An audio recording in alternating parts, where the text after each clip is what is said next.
Hey, it's W5HRO. Here's an update on this Demco, what they call the power modulator, which is kind of comical because that's just one of those misinformation CB terms.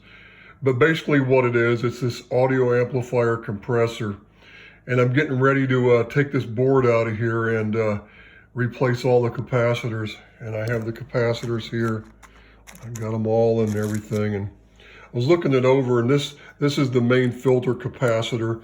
It's like a dual, and look how loose that ground is. Oh my God, that would have been humming like crazy. So I'm gonna mount a terminal strip over here and one here where that rivet is. I'm gonna drill it out and stretch the two capacitors across there. I have these, this was a 30 mic, 150 volt. Well, I found some 33 mic, 250 volts that are smaller. I'm going to put two of them, in parallel to ground in, and then hook the one wire there and the other wire to the other one. Do it that way. And so I'm going to take this thing out of here. And when I get all the parts replaced and everything, I'll do another video. And I did last weekend. I did spray the lid, the cover with black wrinkle finish paint. It looks really nice. So it's going to make it look like new again. So anyway, that's the status here. I'm gonna use this on the Courier 23, and when I get this all the parts replaced, I'll do another video and then hook it all up, and then I'll do another video on the Courier 23 setup with this hooked up to it. So that's it for right now, and I'm gonna go ahead and stop this video, then I'll merge the next video on with this one. Okay, I've changed the capacitors there, and see, I went down here and I put all new capacitors there, all new disc capacitors. I replaced all of them. I changed about 3 resistors. One thing I forgot to do is that, I don't know if you can see this schematic, is that see how on the input they have like a coil and then like a 500 picofarad going to ground, but they got 100K going to ground, swamping out the cap. Well, that's going to load down the input to 100K on the mic. So I removed that 100K resistor and I put a new 500 picofarad cap and left the coil in there. But see that resistor right there, that 1 meg going to ground? I meant to bump that to like a 4.7 and I forgot. So I realized what I can do. It's right, let me see here. It's right, don't want to get shocked. It's right there. And what I can do is, you have access to the bottom on these things. So I can solder the one end of it loose, that 1 meg up, and just pull it up. And I can solder like the 4.7 or maybe a 3 point something meg down in there and just twist the tops together and solder them. I'll just do that. That's an easy fix. Because the 1 meg resistor, I measured all the resistors, they were all still good. Everything else was still good. But one thing I had a problem with when I first plugged this thing up, when I got this Demco, this audio box, it didn't have a power cord, and these 11-pin jacks are hard to find. These are the same one that Collins use, Everybody's bought the things up. Well, I got on eBay and I found a guy that was selling these Demco ready power cables. Big, long, new, 2-prong plug that goes in the wall outlet, and it was nice and long with the plug on there. And I plugged it up and I realized the filaments aren't heating up. I had like 180 volts on the plates, but there's no filaments. The filaments aren't warming up. Because I checked the bias. There's no negative bias on the grids, and there wasn't any positive bias at the cathode, and there should have been. So then I took the thing apart and I realized the guy did not wire the thing right. As a matter of fact, this is the one that he had on the end of it. So be careful when you buy this stuff on eBay. This guy's selling junk, or he just made a mistake. But he removed all the extra pins. The problem is the jumper wires are in the wrong place, so it didn't work right. So I went through and I looked at the diagram, and I figured it out, rewired it with it. I happen to have one of these jacks. I happen to have a new one because I bought one too. Then I eventually found the ready-made one, so I just bought the ready-made one because it wasn't that much. It was like 20 bucks, 25 bucks. So I grabbed it, what the heck. But so I've had to go through and I've had to rewire this thing, and I got heat shrink on the main 2 AC lines, but I finally got it working. Now I've got bias voltages at the cathode and the grids and the tubes are getting hot.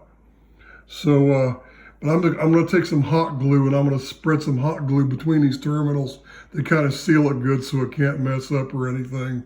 That'll kind of help. So anyway, but I've got it just about done. Now, one thing I didn't do is I'm going to do this tomorrow, is I'm going to change that main power supply rectifier diode. That's kind of a really old one. I'm going to put just a 1N4007 there just to be safe. You know, what the hell? That'd be nice. Just to have a better diode in there, a new diode. I did replace, so what these things do is, if you can see this, what they do is that this is the mic amplifier and this is just a clipper. But see how they're tapping the audio output to the radio? It's tapped off this 1 meg pot that comes right off this first stage. This is just a clipper. See how they have the diode there? I did replace that diode. I put a 4007 there. And you see how it comes down, that part of the rectification, it's clipped off so that the rest of it comes down there. And then see it goes through here, these small resistors. I think it's like 470K. They're not really that small, but then it's got filter capacitors. There's like a 0.5 mic there and everything. Basically what they're doing is that when you turn this thing up and it starts clipping it, it starts feeding back a voltage back to the grid and it pulls it back and brings the grid more negative. At least I think it's more negative, right? It's clipping, yeah, it's clipping off the, it's clipping off the positive peak. So it comes down here and it's just, these caps are cleaning up the DC ripple to where you're getting a pretty solid DC level going to the grid. So as you turn this thing up, it starts pulling this grid down negative, which reduces the gain going to the clipper. It's actually a nice design. So it's kind of cool. It's like it's sort of like an AVC control back to the mic amp tube. So anyway, that's what they're doing. So, but I did change that diode out, that clipper diode, and it's right there. And there's that 0.05 cap or 0.5. It's actually a 0.47 is what it is. So that should work pretty good. Got all new components and everything else. So it should work nicely. I got there's a new mic jack I haven't wired up for it, and I'm gonna get this thing finished tomorrow and hook it up to the courier and see how it goes. Right now I took off the phono plug off the end of the cable, and what I have is, I just bought some of these cheap 4-pin mic jacks with the female and male. I'm gonna put a female 4-pin on this, because this cord's not long enough to reach down like where I'm going to put it. So I'm going to extend the length of this by using these quick disconnects, this 4-pin male jack to the 4-pin female is what I'm going to do. So that'll make it easy. Then I'll have the extension cable, and then I'll have the other one of these that goes on the down to the courier. So that's how I'm doing it. But you can see what I had to do also. I had to use 3 of those caps, those 33 mic caps for the main filter supply. Because I got to looking, you know, I was able to see the one part of the cap, the writing on it before I took it out of there. Because the way it was mounted, I couldn't see the whole thing. And it said 30 mic, and I'm looking here. Okay, 30 microfarad, 150 volt, and that looked like, okay, that looks like 32, but when I pulled the thing out, I realized that the second section of this thing is a 50 mic. So I had to actually double two, so I have 66 mic on that for the 50 mic, and then 33 mic for the 30 mic, and that's fine. That's fine, that'll work great. And see, I've just drilled an extra hole.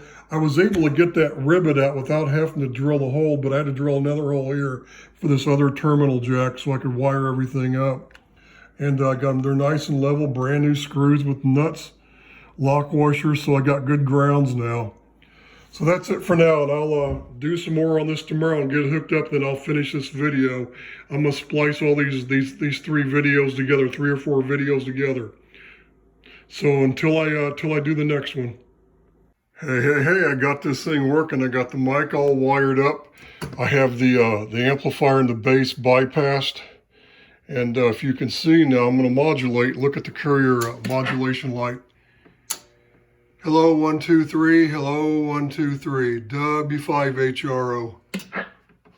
thing's working, so I'm going to put the lid back on it, and I'm going to upload this video with the other 2 videos attached to it, and the first 2 parts, and then I'm going to do a video on the Courier 23. So that's all for now on this thing. It's all been updated. All the caps and some of the resistors have been changed, modified, and it's ready to go.